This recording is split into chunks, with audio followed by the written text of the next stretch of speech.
애굽에서 노예 생활을 하던 이스라엘 백성이 출애굽에서 광야에서 나그네 삶을 40년 동안 삽니다. 이런 과정에서 빼놓을 수 없는 인물이 이 모세입니다. 모세는 그냥 지나치고 광야에 나그네된 이스라엘 백성들의 삶에 대해서 말씀을 준비하려다가 아무래도 오늘 시작은 모세와 관련된 당시 애굽의 왕들을 먼저 살펴봄으로써 모세를 언급하고 가는 것이 하나님의 섭리를 이해하는 데 좀 더 좋겠다 싶어서 오늘 본문 말씀을 가졌습니다. 모세와 관련된 일들을 하나하나 이해할 때에 우리는 이스라엘 백성이 출애굽하는 데 있어서 얼마나 놀라운 하나님의 신비로운 섭리가 개입되어져 있었는가를 깨달을 수가 있습니다. 먼저 우리 출애굽기 1장 8절 말씀을 같이 한번 보시겠습니다. 8절 말씀 같이 읽어봅니다. 시작. 요셉을 알지 못하는 새 왕이 일어나서 애굽을 다스리더니. 지난 금요일에 말씀드린 바와 같이 요셉이 애굽에 내려가 총리가 되었을 때에 그때 애굽을 다스리던 왕조가 힉소스 왕조라 그랬습니다. 이 힉소스 왕족은 본래 애굽 본토의 족속이 아닙니다. 셈족 계열입니다. 그러니까 외부에서 어떤 이유든지 역사 가운데 침략을 하고 들어와서 애굽 본토 민족인 이 함족을 내쫓고 그래서 셈족이 정권을 차지하게 된 왕조입니다. 힉소스 왕조에서 왕이 되었는데 그 힉소스 왕조가 이제 애굽 본토 민족인 이 함족에 의해서 다시 쫓겨나게 됩니다. 18왕조가 힉소스 왕조 다음에 18왕조가 들어서게 되는데 이때 세워진 왕이 오늘 8절에 나오는 요셉을 알지 못하는 새 왕입니다. 이 왕의 이름이 역사 가운데는 아하모세입니다. 이 아하모세 다음에 왕위를 계승한 사람이 아메노텝 1세입니다. 이 아메노텝 1세 다음에 왕이 된 사람이 투투모스 1세입니다. 투투모세 1세입니다. 이제 한번 구도를 한번 보시겠습니다. 보시면 투투모세 1세가 왕후를 맞이하고 정부인을 통해 가지고 여기 딸을 하나 낳습니다. 그 딸이 합세수트라고 합니다. 성경에 나오는 공주, 모세를 물에서 건져낸 그 공주가 이 합세수트입니다. 그런데 이 투투모세 1세와 이 정부인 사이에는 이 합세수트 딸만 하나 놓고 무남동녀입니다. 더 이상 자녀를 낳지를 못합니다. 그러자 이 투투모세 1세가 다시 후궁, 후비를 맞이해 가지고 거기에서 아들이 하나 태어나는데 그 아들이 투투모스 2세가 됩니다. 투투모스 2세가 돼요. 그런데 이 투투모스 2세하고 합세수트 딸이 결혼을 합니다. 그러니까 이복누이죠. 이복누이인데 결혼을 하게 됩니다. 투투모스 2세와 이제 공주가 결혼을 해서 딸을 하나 낳았는데 이 딸이 아주 일찍이 죽습니다. 죽어버려요.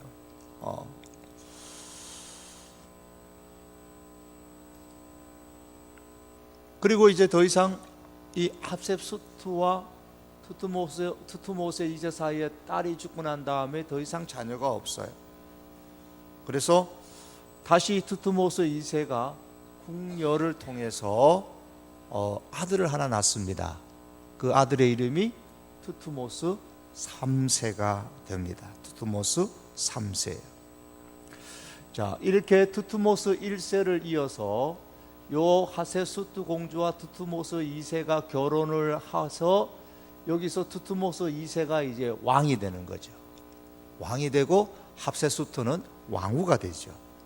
그런데 이 투투모스 2세가 궁녀를 통해서 투트모스 3세를 놓고 난 다음에 일찍 죽어버려요. 일찍 죽어버립니다. 그러니까 어떻게 됩니까? 투트모스 3세를 낳고 투트모스 2세가 죽으니까 투트모스 2세는 아직 어리고 투트모스 2세 왕은 죽고, 이때를 이용해서 투트모스 2세의 아내인 이 왕후, 성경에서 나오는 공주 이 hat세수트가 왕이 되는 겁니다. 이 hat세수트가 여왕이 되어서 20년 동안 애굽을 통치하게 됩니다. 성경 밖의 이야기예요. 역사 가운데 나오는 이야기입니다. 그런데 이 hat세수트 여왕이 20년간 애굽을 통치하는 데에 아주 강력한 왕으로서 나라를 잘 다스렸다고 합니다.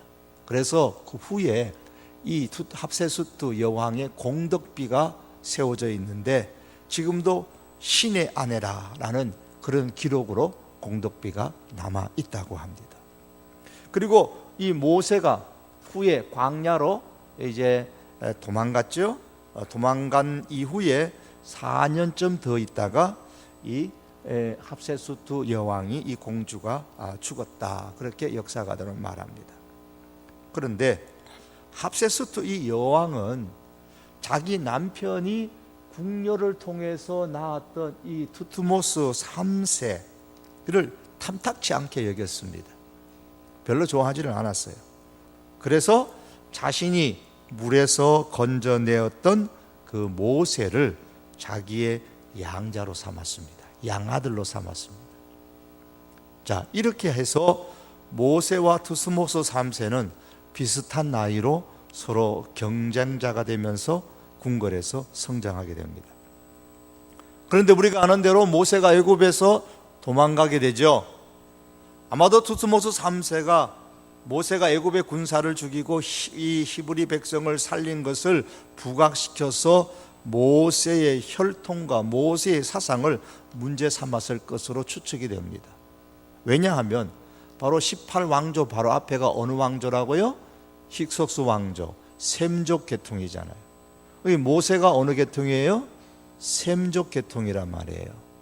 그러니까 단순히 애굽의 군사 한 명 죽인 게 그게 대단한 문제라기보다는 이것이 발단이 되어져 가지고 모세의 혈통을 이제 문제 삼아서 이제 모세를 쫓아내려고 하는 것이죠. 그래서 결국 모세는 애굽에서 쫓겨나게 되고 이 투트모스 3세가 애굽의 왕이 됩니다. 하지만 이 도망간 모세를 이 투트모스 3세가 계속 추격하지를 않습니다. 미디안 광야로 도망갔다고 하지만 사실 그 영내가 다 애굽 땅이란 말이에요. 그렇기 때문에 얼마든지 군사를 풀어가지고 이 모세를 잡아들일 수도 있었을 겁니다. 죽일 수도 있었을 텐데 왜 안 죽였을까? 역사가들은 생각하면서 아직도 이 hat세수트가 왕위는 이 hat세수트가 아직 살아 있었기 때문에 hat세수트가 살아 있었기 때문에 함부로 이 투트모스 3세가 이 모세를 끝까지 추격해서 죽이지 못한 것으로 봅니다. 이 투트모스 3세의 왕위를 계승한 사람이 아메노텝 2세가 됩니다. 아메노텝 2세. 자, 이 사람이 아메노텝 2세가 누구냐? 모세가 80세가 되었을 때에 애굽으로 돌아왔잖아요. 그때 애굽의 왕이 이 바로 아메노텝 2세입니다. 아메노텝 2세는 약 20살에 즉위를 왕이 됩니다. 어떤 역사가들은 18살에 왕이 됐다고 말하기도 하는데, 자, 이 사람의 통치 기간이 보통은 BC 1448년에서 BC 1424년경으로 말하고 있습니다. 그러면 출애굽 연대가 언제라 그랬습니까? BC 1446년이라 그랬습니다. 그러면 이 아메노텝 2세가 즉위하고 난 다음에 모세가 몇 년 만에 찾아오게 된 거죠? 불과 1, 2년밖에 되지 않습니다. 왕이 된 지 1, 2년이 되었으면 아주 젊은 왕이잖아요. 아주 젊은 왕인데 왕위에 오르자마자 20대 초반에 왕위에 오르자마자 모세가 찾아와서 이스라엘 백성 내놓으시오 하나님이 우리 이스라엘 백성 데리고 광야에 가서 예배드리라고 했습니다. 그렇게 말하는데 그 젊은 왕이 순순히 내줄 리가 없겠죠.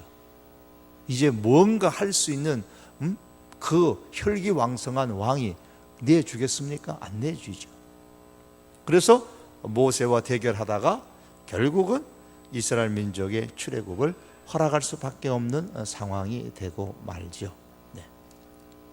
자, 이렇게 모세의 출생과 관련되어져서 일어났던 그 애굽의 18왕조의 그 배경들입니다. 그런데 모세가 태어날 당시 히브리 민족의 남자 아기는 어떻게 하라고 했습니까? 무조건 나일강에 버리는 왕의 명령이 시행되던 때였습니다. 1장 22절에 나오죠. 그러나 모세의 부모는 2장 1절에서 이하에서 읽은 것처럼 모세의 부모는 아기 모세를 버리지 않고 몰래 숨겨 키웠습니다. 왜 숨겨 키웠을까요? 아들이기 때문에요?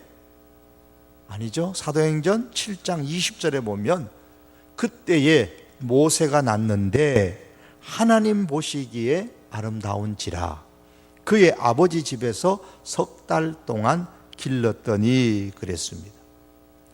왜 석 달 동안 숨겨 키웠다고요? 하나님 보시기에 아름다웠기 때문입니다. 하나님 보시기에 아름다웠다라는 말이 얼굴이 잘생겼다, 코가 잘생겼다, 눈이 반짝반짝 빛났다 그런 뜻이 아니죠. 이 말씀에는 하나님께서 모세와 관련하여서 모세의 부모에게 하신 말씀이 있다라는 것을 암시하고 있습니다. 하나님 보시기에 아름다웠기 때문에 이 모세의 부모가 아기를 석 달 동안 숨겨서 키운 겁니다. 남자 아기는 다 죽이라는 명령이 떨어졌던 그때에 자기 생명 걸고 아기를 지킵니다. 그렇기 때문에 성경은 모세를 숨겨서 키운 이 모세의 부모의 행동을 믿음의 행동이었다 그렇게 해석을 합니다. 히브리서 11장 23절입니다.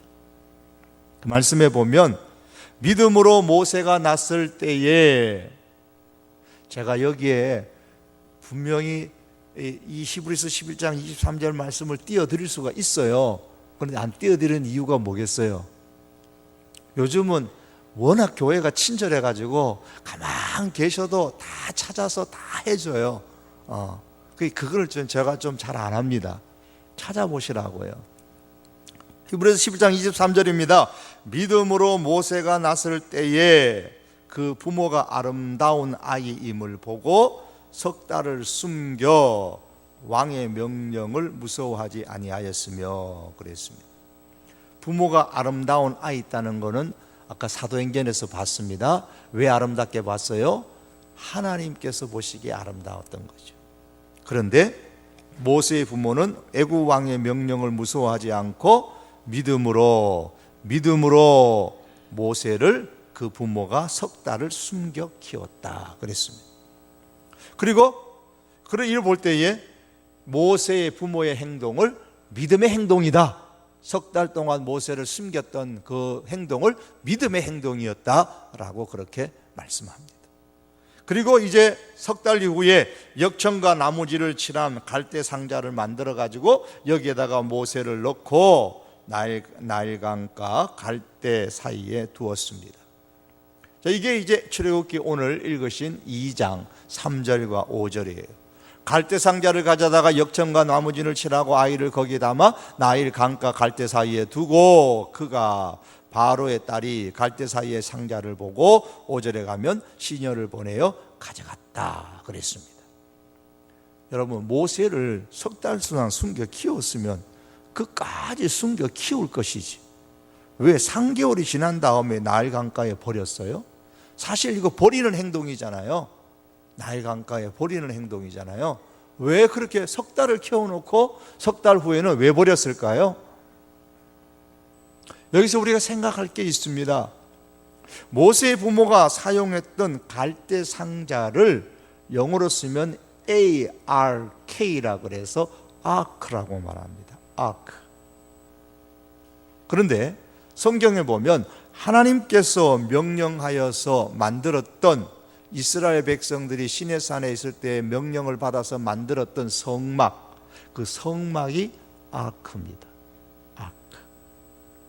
그리고 신약 성경에 오면 요한복음 1장 말씀에서 말씀이 육신이 되어 우리 가운데 거하심에 그랬죠. 예수님의 이 땅에 오심을 말씀이 육신이 되어 우리 가운데 오셨다. 말씀이 육신이 되어 우리 가운데 오심. 이게 바로 아크입니다. 아크. 성막이에요. 예수님 자신이 성막이라는 말이에요. 말씀이 육신이 되어 우리 가운데 거하시는 그 예수님이 성막인 거예요. 자, 그러므로 이 아크라는 뜻이 뭐냐? 임마누엘, 하나님이 함께 하신다라는 뜻이에요.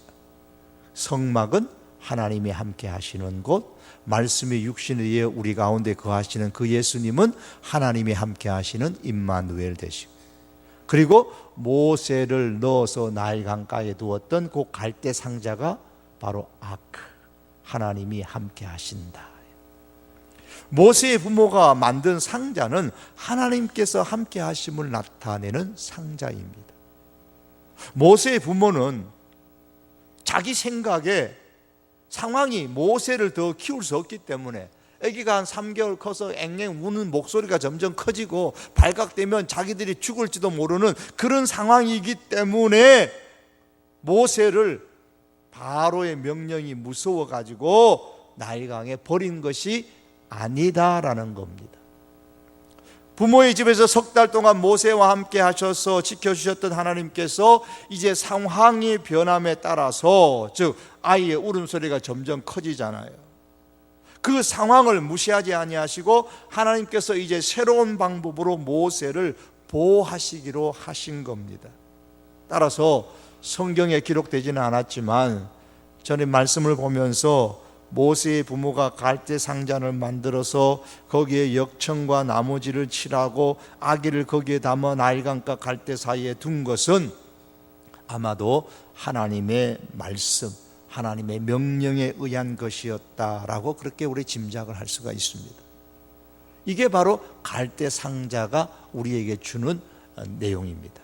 하나님께서 아크, 즉 성막을 만드실 때도 세밀하게 간섭하셨잖아요. 세밀하게 간섭하셔서 성막을 어떻게 만들라고 말씀을 하셨어요.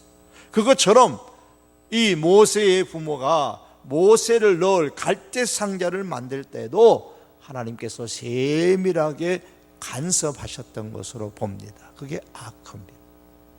그러므로 모세의 부모가 아기 모세를 갈대 상자에 넣어서 나일강과 갈대 사이에 둔 것, 이것은 바로의 명령에 굴복했기 때문에 행한 행동이 아니고 모세를 보호하려는 하나님의 새로운 방법에 대한 하나님의 말씀에 순종한 믿음의 행동이었다고 보아야 합니다. 물론 아기 모세를 갈대 상자에 넣어서 갈대 사이에 둘 수밖에 없는 부모의 심정에는 아픔도 있었겠지만 단순히 아픈 그것만 있었던 것이 아니라 하나님의 보호하심에 대한, 하나님의 말씀에 대한 믿음의 마음이, 믿음의 순종이 거기에 함께 있었다고 보아야 할 것입니다. 이런 모세의 부모는 모세를 집에 몰래 석 달을 숨겨 키울 때보다 더 큰 믿음이 요구되겠죠. 집에서 키우는 것보다 나일 강가에 갈대 상자를 만들어서 모세를 거기에 넣고 거기에 갈대 사이에 두는 이것은 더 큰 믿음이 요구되는 겁니다. 집에서 키울 때도 하나님께서 지켜주실 것이다, 들키지 않도록 하나님이 보호해 주실 것이다 라는 믿음이 있었다고 히브리서에서 말씀을 했습니다. 그런데 이 믿음보다 더 큰 믿음은 그 아이를 갈대 상자에 넣어가지고 나일강 갈대 사이에 두는 것, 이것은 더 큰 믿음이 요구되는 겁니다. 그들은 더 큰 믿음으로 아기 모세를 갈대 상자에 넣어서 나일강과 갈대 사이에 두었다, 그렇게 봅니다. 더 큰 믿음으로 아기 모세를 나일강가에 두었더니 하나님께서 어떻게 하셨습니까? 하나님은 모세 부모의 큰 믿음을 사용하셨고 모세를 장차 하나님의 큰 일꾼으로 키우셨습니다. 그리고 동시에 이스라엘 백성의 울부짖는 기도에 응답하셨습니다. 성경은 예레미야 10장 23절에서 이렇게 말씀합니다. 여호와여, 내가 알거니와 사람의 길이 자기에게 있지 아니하니 걸음을 지도함이 걷는 자에게 있지 아니하니이다. 여러분, 우리가 우리의 인생길을 계획하고 우리가 걸어가는 것 같으나 성경은 말씀합니다. 사람의 길이 자기에게 있는 것이 아니다. 그 걸음을 지도하는 것이 걷는 자에게 있는 것이 아니다. 우리의 걸음을 지도하시는 분은 하나님이시다. 모세의 인생 하나하나를 지도하셨던 분이 하나님이시고, 그 모세를 키우는 데 있어서 지도하셨던 그분이 하나님이셨음을 우리는 보게 됩니다. 모세의 부모가 버린 아기 모세는 마침 애굽의 왕의 딸이 발견하고, 이 딸, 공주 합세수트입니다. 말씀드렸던 이 합세수트 딸이 발견하고 궁궐로 데려갔습니다. 이것을 우리는 우연이라고 말할 수가 없습니다. 우리 성도에게는 우연이라는 것이 없잖아요. 출애굽기 2장 오늘 6절의 말씀에 보면, 열고 그 아기를 보니 어쨌다고요? 우는지라. 우니까 그가 불쌍히 여겨 가로되 이는 히브리 사람의 아이로다 그랬습니다. 갈대숲 사이에 갈대 상자가 하나 있는데 궁금해서 열어보았더니 아기가 있었어요. 그 아기가 누구인지 금방 알아차렸습니다. 누구라고요? 히브리 사람의 아이로다. 히브리 사람의 아이는 어떻게 해야 된다라는 사실을 자기 아버지가 내렸던 그 명령을 이 공주는 잘 알고 있습니다. 그럼에도 불구하고 그 아이를 거두어서 데리고 갑니다. 왜요? 우니까 어떤 마음이 들었어요? 불쌍히 여기는 마음이 생겼습니다. 우는지라 그가 불쌍히 여겨 그랬습니다. 히브리 사람의 아이라는 것을 알았는데 불쌍했습니다. 왜 불쌍하게 생각했을까요? 당연히 아기가 갈대 상자 안에 들었으니까 불쌍하지요. 예, 충분히 그렇게 해서 생각할 수 있을 겁니다. 여기에 대해서 어떤 사람은 이렇게 말합니다. 아마도 공주가 결혼하여 딸을 하나 낳았는데 그 딸이 죽은 후에 공주가 애굽의 수도에 있던 궁궐에서 떠나 잠시 이곳에, 이 시골 땅에, 이 벽지에 왔을 것으로 그렇게 추정을 했습니다. 그래서 공주가 이곳에 왔을 때는 이미 결혼하고 딸을 낳았는데 그 딸이 죽고 난 이후에 왔을 것으로 봅니다. 공주의 입장에서 보면 강에 버려져 있는 우는 아기를 보았을 때에 이때 아마도 공주는 죽은 자기 딸을 생각하였을런지도 모르겠습니다. 그래서 불쌍히 여겼을 것으로 봅니다. 아기가 우는 것을 보고 불쌍히 여기는 마음이 더 강하려면, 즉 뭐보다 자기 아버지의 명령, 자기는 공주예요. 자기 아버지의 명령인 히브리 남자 아기는 다 나일 강가에 버리라는 이 아버지의 명령에 대한 순종하고자 하는 마음과 그 아기를 불쌍히 여겨서 구해주고 싶은 마음이, 이 둘 중에서 아기를 불쌍히 여기는 마음이 더 크려면 어떤 강한 동기가 있어야 되잖아요. 그래서 공주는 죽은 자기 딸을 생각했을지도 모른다라는 추측을 하게 되는 겁니다. 그래서 불쌍히 여겼을 것으로 봅니다. 아버지의 그 명령보다 불쌍히 여기는 마음이 더 크게 발동되어졌던 거죠. 어쨌든 우는 그 아기를 불쌍히 여겨서 데려다가 키우고 나중에는 자기의 양아들로 삼게 됩니다. 하나님은 애굽의 공주의 딸이 죽는 것까지도 활용하셔서 모세를 건지시고 장차 이스라엘 민족의 출애굽을 성사시켜 나가십니다. 갈대 상자를 열었을 때에 모세가 울지 않았었더라면 어떻게 되었을까? 쓸데없는 이야기 같지만 한번 생각을 해봅니다. 잘생겼다고 여겼을지는 몰라도 아버지인 애굽 왕의 명령을 어겨가면서까지 히브리 남자 아기를 데려다가 키울 생각을 과연 했을까 싶습니다. 아기가 울었다고 해도 만일 공주가 자기 자식을 잃어버린 그런 아픈 상처가 없었더라면 아기의 울음소리를 듣고 자기 아버지께 순종하는 마음보다도 아버지의 명령을 어겨가면서까지 그 아기를 불쌍히 여겨서 데리고 갈 생각을 과연 했을까? 그런 생각도 해봅니다. 그런데 갈대 상자를 여니까 울었습니다. 그때 공주는 이미 죽은 자기 딸이 생각났을 것이고 우는 아기를 보고 불쌍히 여기는 마음이 작동되고 그를 데려다가 키우게 되는 겁니다. 모세가 태어나고 성장하는 과정을 보면, 이렇게 모세가 살아나는 과정을 보면 하나님의 함께 하심의 섭리를 깨닫지 않을 수 없습니다. 바로는 이제 이 출애굽기 1장과 2장에 나오는 내용을 쭉 보면, 바로 지금 애굽의 왕들은 하나님의 백성, 이 히브리 민족을 어떻게 하든지 죽이려고, 쇠퇴하게 만들려고 온갖 괴락을 다 꾸몄습니다. 그러나 하나님께서는 이런 어려운 조건과 환경 가운데서도 하나님 자신의 뜻을 능히 지금 이루어가고 계시잖아요.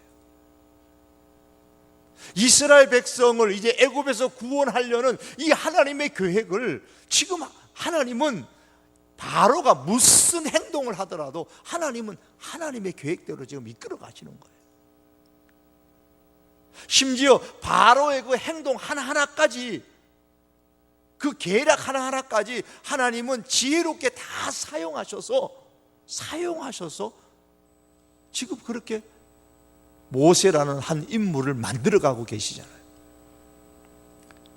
이를 볼 때에 세상의 지혜를 아무리 짜낸다고 해도 결코 하나님의 지혜를 깨달을 수가 없고 하나님의 지혜를 이길 수가 없습니다. 여러분, 우리가 내 계략을 아무리 세운다고 할지라도 하나님의 그 지혜를 우리가 이길 수가 없다는 사실을 참으로 고백한다면, 우리가 무슨 일을 계획하든지 무슨 일을 시도하든지 먼저 하나님의 지혜를 구하지 않을 수가 없습니다. 성경은 말씀합니다. 하나님의 미련한 것이 사람보다 지혜 있고 하나님의 약한 것이 사람보다 강하니라. 모세는 그의 누이 미리암의 지혜로 말미암아 비록 애굽 궁궐에서 생활을 했지만 그 어머니 요게벳의 품에서 자랐습니다. 요게벳은 모세를 신앙의 사람으로 키웠죠. 그것을 알 수 있는 것이 히브리서 11장 24절과 25절 말씀입니다. 믿음으로 모세는 장성하여 바로의 공주의 아들이라 칭함받기를 거절하고 도리어 하나님의 백성과 함께 고난받기를 잠시 죄악의 낙을 누리는 것보다 더 좋아했다 그랬습니다. 모세가 믿음으로 장성했다 그랬어요. 모세의 믿음은 공주의 아들로 편하게 지내는 것보다는 하나님의 백성과 고난받는 것을 더 좋아하는 믿음이었다라고 히브리서는 말씀하는데, 이것을 볼 때에 이 성장기의 모세의 믿음은 대단했다라고 그렇게 볼 수 있습니다.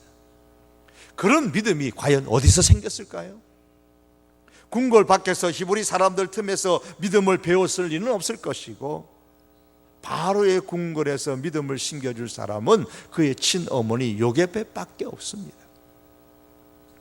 믿음으로 이 성장한 모세는 두트모스 3세에게 있어서는 눈의 가시와 같았을 겁니다. 합세스토 여왕은 궁녀에게서 태어난 자기보다 태어난 이 자기 아들보다, 그러니까 친아들은 아니죠, 두트모스 3세보다 자기가 양아들로 삼은 이 모세를 더 좋아할 수밖에 없잖아요. 그에게 더 정이 가죠. 그런데 그 엄마가 누구예요? 강력한 권력을 가진 여왕이란 말이에요. 합세스토 여왕입니다. 그러면 다음의 왕은 누구 차례예요? 당연히 모세가 되는 게 순서지요. 그래서 히브리서 말씀에는 뭐라고 말씀하냐면 바로의 공주의 아들이라 칭함받기를 거절했다 그랬어요. 이건 바로의 공주의 아들이다.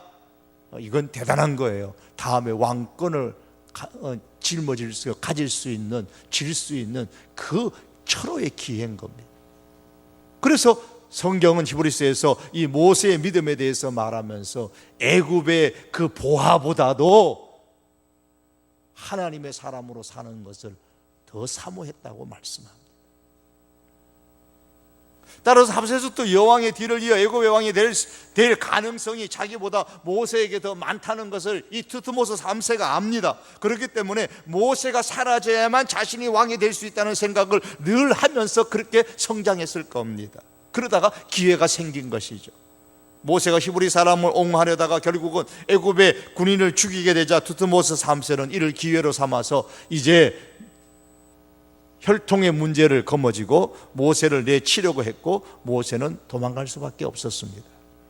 그러나 히브리서 11장의 말씀을 볼 때 어쩔 수 없이 모세가 도망갔다기보다는 제가 볼 때는 바로의 궁궐을 피해서 도망갈 기회를 모세가 스스로 얻었다고 보는 것이 더 타당할 것입니다. 어떻게 하면 이 바로의 궁궐에서 벗어날 수 있을까? 어떻게 하면 공주의 아들이라는 이 굴레에서부터 내가 벗어날 수 있을까? 아마 그 기회를 이 모세가 더 찾지 않았을까 싶습니다. 그런데 이 사건을 통해 가지고 모세가 이제 도망갈 기회를 얻게 되어졌다. 저는 개인적으로는 그렇게 봅니다. 왜냐하면 모세는 바로의 공주의 아들이라 칭함받기를 거절했기 때문입니다. 히브리서 11장 24절 말씀처럼 말입니다. 그래서 모세가 간 곳이 미디안 광야입니다. 거기서 40년을 지냈습니다. 그런데 광야 40년 생활이 모세가 나중에 이스라엘 사람들을 인도해서 광야 생활을 하는데 큰 도움이 되었습니다. 만일 제가 초등학교 2학년 때에 서울로 이사 와서 고등학교 2학년 때 말까지 서울 생활을 하지 않았었더라면 저는 지금의 아내는 아마 만나지 못했을 것이고, 왜냐하면 제가 서울에서 다녔던 교회에 다니던 사람이었으니까요. 또 서울에 와서 성도교회에 목회할 생각도 하지도 않았을 겁니다. 서울 그러면 별로 정이 없었을 겁니다. 그런데 유년기와 청소년기의 서울 생활이 후일에 지금까지 저의 삶에 영향을 끼치고 있다라는 사실을 전 개인적으로 부정할 수가 없습니다. 모세가 40년 동안 광야에서 양을 치다가 소명을 받은 곳이 어디예요? 호렙산이라 그랬어요. 그런데 모세가 이스라엘 백성들을 이끌고 광야에 나와서 십계명을 받은 산은 시내산입니다. 모세가 소명을 받은 것은 호렙산이고 모세가 십계명을 받은 것은 그 산은 시내산이라고 출애굽기에서 계속 말씀합니다. 그러면 호렙산과 시내산은 어떤 관계가 있습니까? 출애굽기 3장 12절에 보시면 한번 보세요. 3장 12절 같이 한번 읽어봅니다. 시작. 하나님이 이르시되 내가 반드시 너와 함께 있으리라. 내가 그 백성을 애굽에서 인도하여 낸 후에 너희가 이 산에서 하나님을 섬기리니 이것이 내가 너를 보낸 증거니라. 이 산이 지금 어느 산이에요? 말씀의 배경을 아셔야죠. 이 말씀은 모세가 미디안 광야의 호렙산에서 불타는 떨기나무를 보고 산에 올라갔을 때에 하나님께서 모세에게 소명을 주시면서 하셨던 말씀이에요. 그러므로 이 산이라는 것은 호렙산입니다. 즉 이 산에서 이 호렙산으로 다시 이스라엘 백성을 이끌고 오게 해 주시겠다. 이 산에서 하나님을 섬기리니 이것이 내가 너를 보낸 증거니라 라고 말씀하셨습니다. 그리고 이스라엘 백성이 출애굽한 이후에 석 달 만에 도착한 곳이 바로 어디예요? 시내산 아래였습니다. 출애굽기 19장 1절에 보니까 이스라엘 자손이 애굽 땅을 떠난 지 3개월이 되던 날 그들이 시내 광야에 이르니라 그랬습니다. 이로 볼 때에 호렙산과 시내산은 같은 산입니다 라고 그렇게 봅니다. 왜요? 호렙산에서 소명을 받았어요. 그런데 이 산으로 다시 너희 백성들을 이끌어 오겠다 그랬어요. 그런데 그 산이 어디예요? 시내산이라고 그랬습니다. 출애굽기 말씀에서. 그러니 호렙산과 시내산은 같은 산이죠. 시내산에서 십계명을 받았습니다. 출애굽기 19장, 20장, 21장. 그런데 호렙산과 시내산은 같은 산이라는 증거로 신명기 4장 15절의 말씀 보면 여호와께서 호렙산 불길 중에서 너희에게 말씀하시는 날에 너희가 어떤 형상도 보지 못하였은즉 너희는 깊이 삼가라 그랬습니다. 이스라엘 백성이 십계명을 받은 산을 이 신명기 4장 15절에서는 호렙산이라 그렇게 명칭을 불렀습니다. 또한 모세가 시내산에 올라간 사이에 이스라엘 백성이 산 아래에서 금송아지를 섬겼던 사건을 상기시키면서 신명기 9장 8절에 보시면 호렙산에서 너희가 여호와를 경노하게 하였으므로 여호와께서 진노하사 너희를 멸하려 하셨느니라 그랬습니다. 여기서도 시내산을 호렙산이라고 그렇게 부르고 있습니다. 학자에 따라서는 호렙산과 시내산은 같은 산인데 봉우리가 다를 뿐이다. 이쪽 봉우리 같은 산맥인데 이쪽 봉우리는 시내산이고 이쪽 봉우리는 호렙산이다. 그렇게 말씀하신 분도 계세요.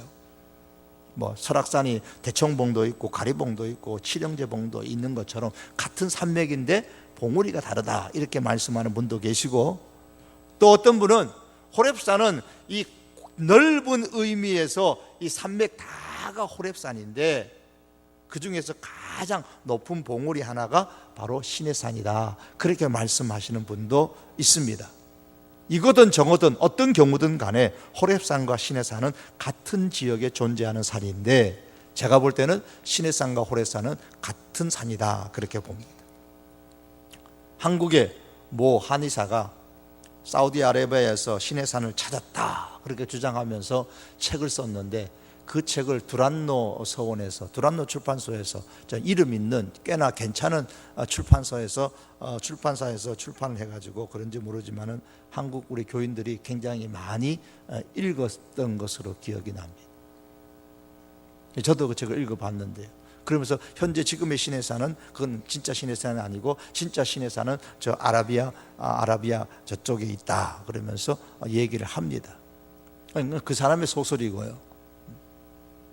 어쨌든 이거든 저거든 간에 아직도 학자들 간에 시내산이 어느 곳에 있느냐, 우리는 지금 성지순례 가면 그곳에 있는 우리가 부지런히 새벽같이 올라가고 했던 그 시내산이 진짜 시내산이라고 그렇게 굳게 믿고 있지만, 그렇지 않을 수도 있다라고는 생각을 하셔야 돼요.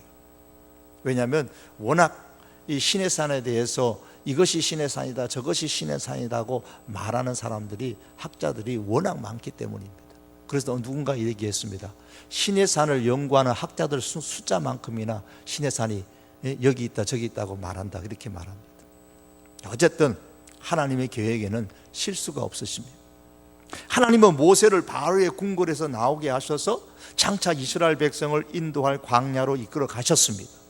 그리고 그곳에서 경험하게 하시고 그 후에 이스라엘 백성은 이 광야로 인도하셨습니다. 그리고 이 산에서 율법 주시고 이 산에서 십계명도 주셨습니다. 우리가 이런 것을 생각해 볼 때에 하나님의 경륜이 얼마나 신비로운가를 알게 됩니다.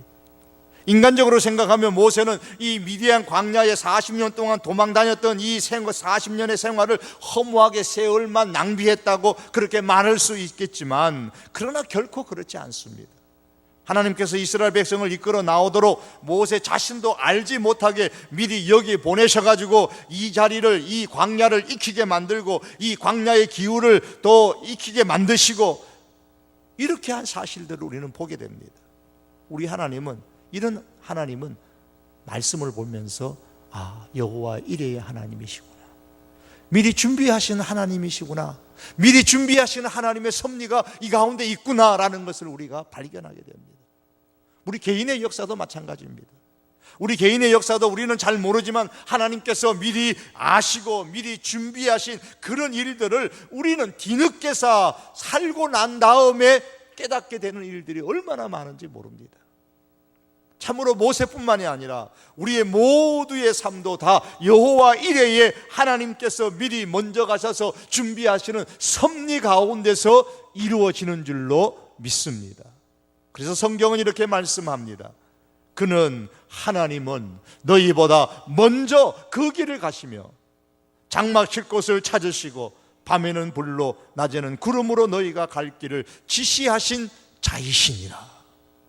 그러므로 사랑하는 성도 여러분, 우리는 그렇게 준비하시는 그 하나님 말씀에 따라 여호와 이레의 하나님, 먼저 가셔서 우리를 위하여 준비해 주시는 그 하나님의 말씀에 따라 순종하며 갈 때에 거기서 뭘 경험해요? 이스라엘 백성이 하나님이 준비하신 그곳에 순종하며 따라갔을 때에 밤에는 불로 낮에는 구름으로 갈 길을 지시하신 그 하나님을 따라갔을 때에 그들은 하나님의 인도하심을 경험했습니다. 하나님의 역사를 경험했습니다. 하나님의 살아계심을 경험했습니다. 오늘 우리도 마찬가지입니다. 여호와 이레의 하나님, 우리의 인생을 먼저 가셔서 보시고 준비하시는 그 하나님의 말씀에 따라 우리가 순종하며 나아갈 때에 미리 준비해 주신 불과 구름으로 인도하시는 하나님의 은총을 우리가 역시도 누릴 수가 있을 것이고, 하나님께서 우리를 얼마나 아끼고 사랑하시는지, 우리를 얼마나 잘 인도하시는지를 우리는 경험하게 될 것이고 하나님의 능력을 경험하게 될 것입니다. 이 여호와 이레의 하나님을, 오늘 모세를 이끌어 가시는 그 여정을 우리가 보면서 이것은 우리의 삶 속에서도 역시 동일하게 역사하시는 하나님인 줄 믿고 여호와 이레의 하나님을 붙잡고 우리가 순종하며 나아갈 수 있는 하나님의 백성들이 될 수 있기를 주님의 이름으로 축복합니다. 기도드리겠습니다. 오늘 이 시간 우리 다 같이 한번 함께 기도하시겠습니다. 오늘 말씀을 다시 한번 더 기억하면서 우리 하나님은 세밀하게 우리의 모든 환경을 사용하셔서 우리의 길을 준비하시고 예배하시고 또한 인도하시는 하나님이십니다. 이스라엘 백성이 울며 그 고통으로 부르짖을 때에 하나님께서는 찬찬히 그 백성을 구원할, 그 백성을 인도할 모세를 준비하셨습니다. 우리가 이 밤에 올라와 하나님 앞에 기도할 때마다 하나님께서 우리의 기도에 응답하시는 하나님이십니다. 우리의 기도에 응답하시기 위해서 하나님께서는 준비하시고 그 길로 우리를 인도하시는 하나님이신 줄 우리가 믿으면서 우리 이 시간에 하나님 여호와 이레의 하나님을 내가 믿습니다. 하나님, 우리의 인생, 나의 인생, 우리 교회의 모든 미래를, 또한 우리 가정의, 우리 자녀의, 우리의 미래를 하나님 인도하여 주시옵소서. 불기둥과 구름기둥으로 그 백성 인도하셨던 것처럼 세밀하게 모세를 양육하시고 세우시고 지도자로 만드신 그 하나님의 섭리가 우리의 자녀들 가운데도 우리의 가정 속에서도 일어나게 하여 주시옵소서. 우리가 말씀을 기억하면서 우리 다 같이 한번 주여 부르짖고 기도하시겠습니다.